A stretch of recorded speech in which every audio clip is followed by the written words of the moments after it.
We're looking at a massive disconnect in the market.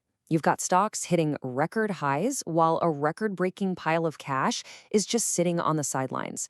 So, we're going to break down this paradox and uncover the hidden risks and potential setups for the weeks ahead.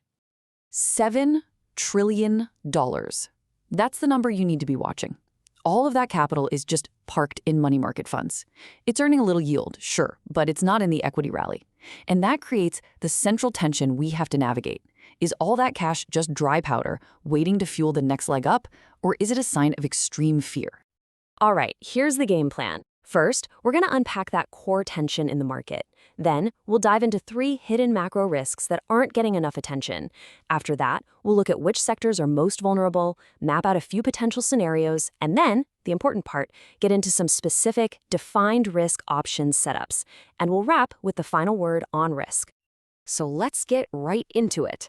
The core of the problem is this paradox. You've got major indices pushing all-time highs, but at the same time, this $7 trillion mountain of cash is refusing to get in the game.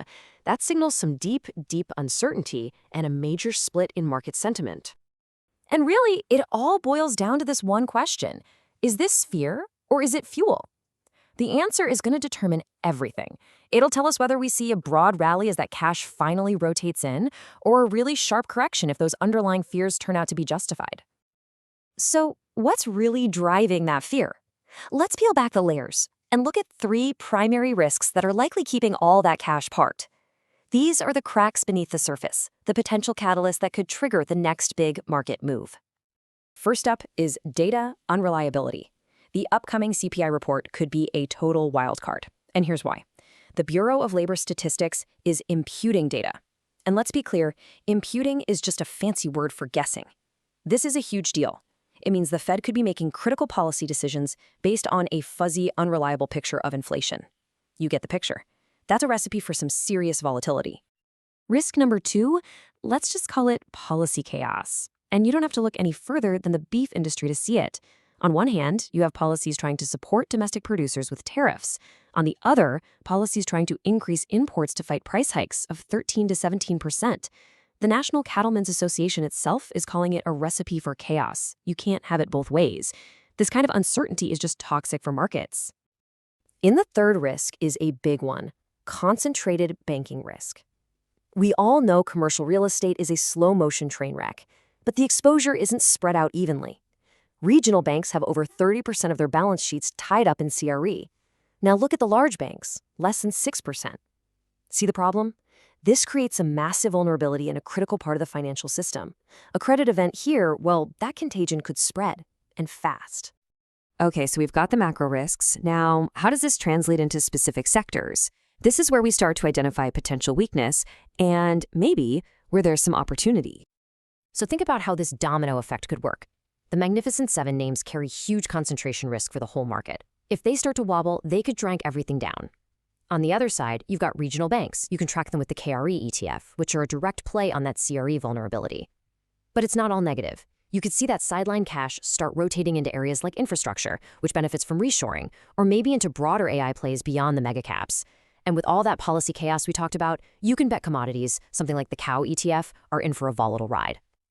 This content is for educational purposes only. It's aggregated analysis from multiple public sources to help you stay informed and improve your own decision-making.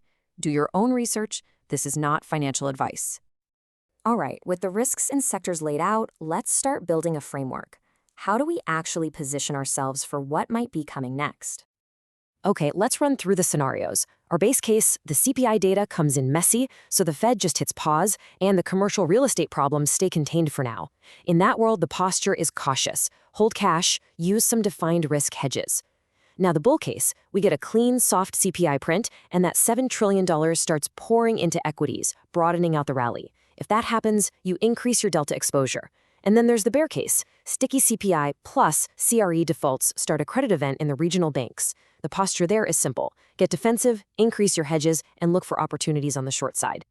Okay, enough theory. Let's translate this analysis into actual actionable setups. We're talking defined risk options plays designed to capitalize on these very specific conditions. First thesis is simple and direct. We're bearish on regional banks. That commercial real estate exposure is just too high to ignore. And our proxy here is the KRE ETF. So the structure here is a bear put spread on KRE, looking out 1 to 3 months. This is a clean way to express that bearish view. You define your risk up front, and you lower your cost basis by selling that further output. Your invalidation point is a sustained move back above key technical resistance. For sizing, you'd start small, and then you can add to the position if you see a confirmed break of key support. All right, thesis 2. This one's non-directional. We are not betting on up or down, we're betting on a big move. Either way, this is a pure volatility play right into that potentially unreliable CPI catalyst, using SPY. The play is a short-term straddle on SPY. You're buying an at-the-money call and an at-the-money put for the same expiration. The goal is to profit from a significant price swing, no matter which direction it goes. Now, I have to be crystal clear here. This is a high-risk setup. If the price goes nowhere after the CPI print, you're looking at what's called IV crush, and that premium you paid, it can evaporate. This is a max loss scenario, so you have to keep the size small, speculative only. Okay, last one. Thesis 3 is a bullish setup, but with a twist. This is not about chasing the mega caps. It's about playing the rotation of capital out of them and into other themes. The structure for this is a debit call spread on an infrastructure ETF. Again, looking out 1 to 3 months. It's a way to get long exposure, position for that reshoring theme, but you cap your risk and you define your cost. Very disciplined. The thesis is invalidated if the broader market sells off hard or if the sector just fails to break out. And just like before, you'd start with a starter size, contingent on seeing actual evidence of that sector rotation happening. All right, let's wrap this up with the most critical piece of this entire puzzle. All this analysis, all these setups, they're useless without one thing: disciplined execution. You have to plan your trade, and then you have to trade your plan. Not trading advice, just a market update to keep you informed. Markets carry risk. Trade your plan, manage downside, and verify all data. So here's the bottom line. The market is telling two completely different, conflicting stories right now. You've got the record high story, and you've got the record fear and cash on the sidelines story. The only question that matters now is which one of those stories does your plan prepare you for?